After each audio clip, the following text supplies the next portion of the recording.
But the noise we're talking about is not primarily uh, sound. And one of the study I look at, and I'm going to quote, says that noise is never just about the sound. It is inseparable from the issues of power and powerless. And so the study went on and said, and continue to quote, it is a violation we cannot control and to which, because of our autonomy, we cannot close ourselves for. And that was a study that's done in the 1970s looking at the physical noise that was taking place in the environment. And I will make other reference to it as we go along. And one thing that came from that study, correct me if I'm wrong, they actually put up sound barriers along the highway because this was Yes. during the construction of the highways Yes. as we know it. Yes. Prior to the international highway system, it would take you 30 to 40 days to travel across the country, where now it takes you 57 hours That's right. to drive from That's right. New York to San Diego. That's right. And so we know, again, make reference to that study, the nature of the noise I'm talking about is shifted, unquote, from sonic pipe from the 18th century to the 19th centuries, church bell, carriage wheel, and the hollowing of street criers sound downright charming today's ears. And so we become so familiar with the concept of noise, we become almost like accept that's the way it is. So what you're saying is, in the modern world, if you hear church bells, it's no longer noise to you, it's almost charming. Exactly. If you exactly. hear a caroler's, or even the sound of a horse trotting down the street, where in the 1800s that was, oh, again, another horse going by. For us, that clunk, clunk, clunk, clunk, clunk, clunk, clunk, clunk, That's acceptable. enjoyable, We it's accept it. acceptable. We don't see it. I never looked at it from that point of We view. never see it as noise. But And if I lived in the 1800s, I would have. Yeah. yeah, the people in those days was very concerned about their quiet time as well as the privacy with regard to intruders. That include noise makers. And so, if you hear something, someone will come and knock on your door. Someone, did you hear that? Because, yeah, I heard. What was that? Because they were very concerned about their surrounding, the quietness, the village, the privacy, the town. And so noise was one of the distractions for them.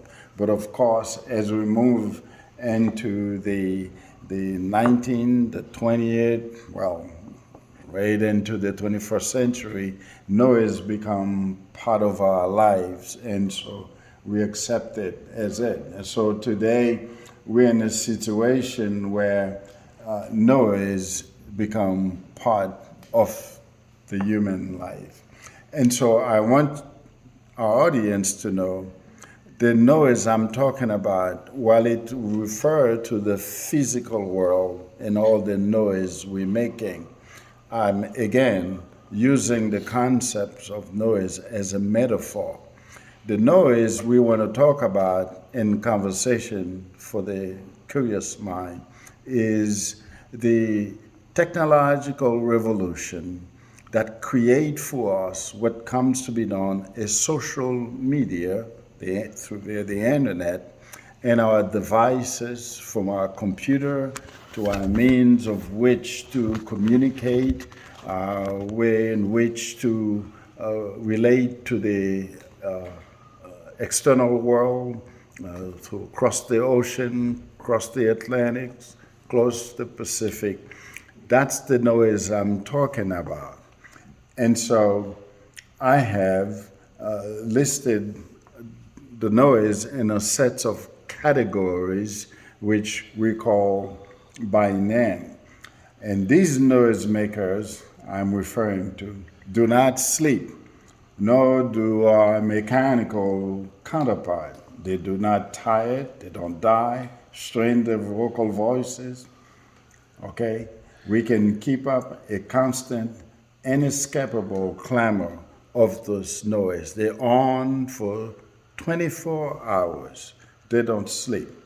And so, for the next, as longest time, it's going to take you and I, at least until we can engage other curious mind out into the world and the social media to join us. I have listed 7 different type of noise makers. And remember, I'm talking about human noise maker, not the jackhammer, the trains. Yeah, those are the physical noise that will become so familiar. You know, Boeing 747 goes overhead, no matter how loud it is. If you live near airport, you become acceptable. I live by airport. That's the noise. Okay, we're talking about human noise maker creating by what the era we are living. And talking to my client over the last few years, I often ask him, do you know what era we are living? Let's take a break there. You spoke of a client. Let's just slightly touch on, for the folks at home that are listening, we're trying to have a conversation with one another that can be absorbed by others. I understand what your clients are. Let's help out the people at home. Just a quick touch on what is a client to Eddie? To Dr. Pierre. What is one of Dr. P's clients, if you will? A client to me is, first it started with me being a drug and alcohol counselor, therapist, and later on it moved to mental health professional and practicing psychology to help people. But over the years, I have refined it to be a client is anyone who's trying or who's in the process wanted to change their lives, who want to have a better fundamental understanding of who they are and their lives, and as well as what they want to see happen in their lives from a personal, emotional, social, and psychological self.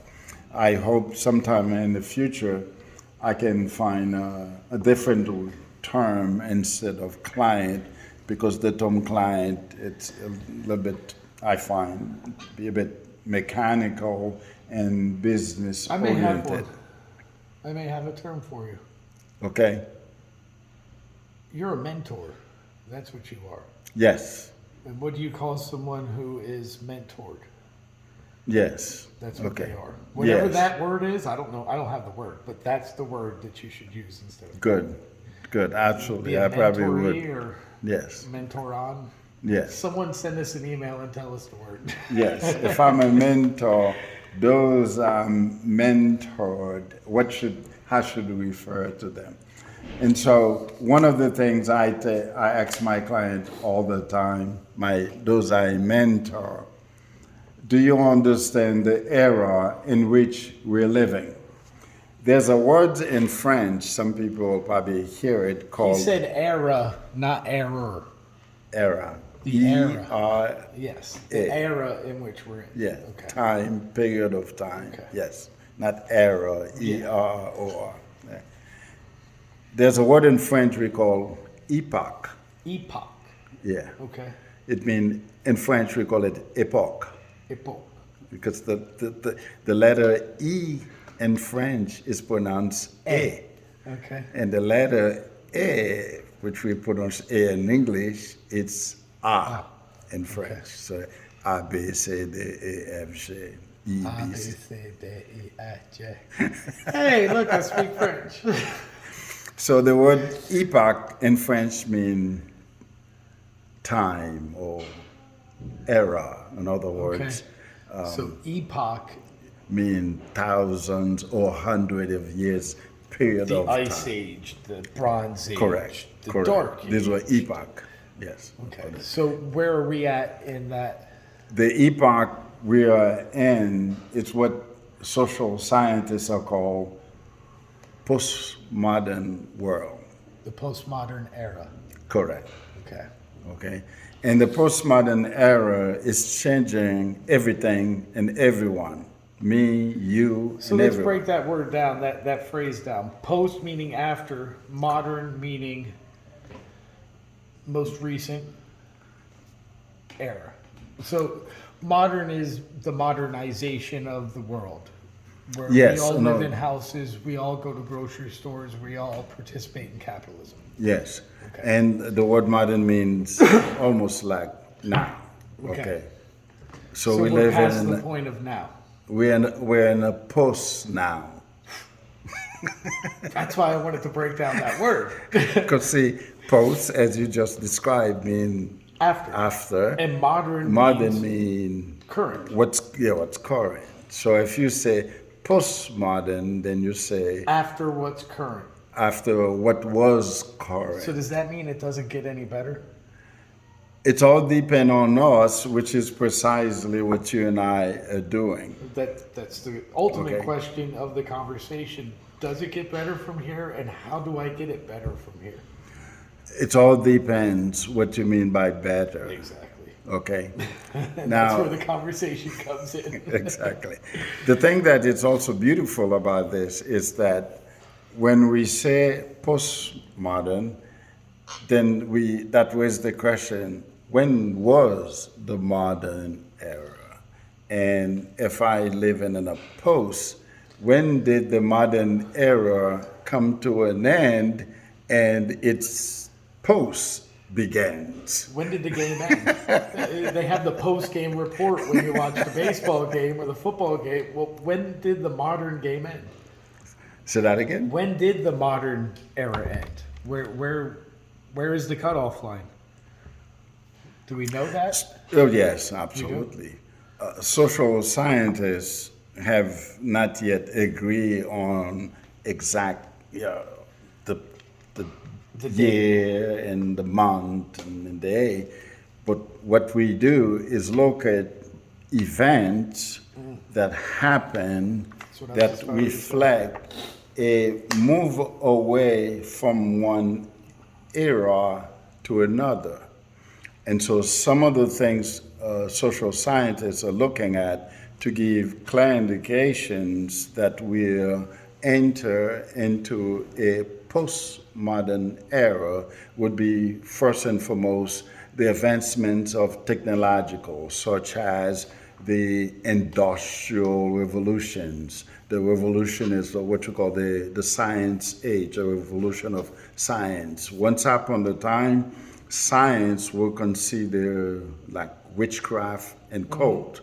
Yeah. Okay, but then when we enter the scientific revolution, it was a move away, a beginning of move away from the modern era, because the modern era was very philosophical and intellectual and mysticisms and with a deep concept of religiosity. The postmodern era is removing itself from primarily some of those traditional things that we used to hold so dear in the modern era. And so what we look at are the evolutionary aspect of different belief system, response to traditions, and definitely technological how we doing things, and so give us whether or not we are moving from one era to another. And another fundamental aspect, if I may say so, is our personal response to life itself will catalyze whether or not we're moving away from one era to another.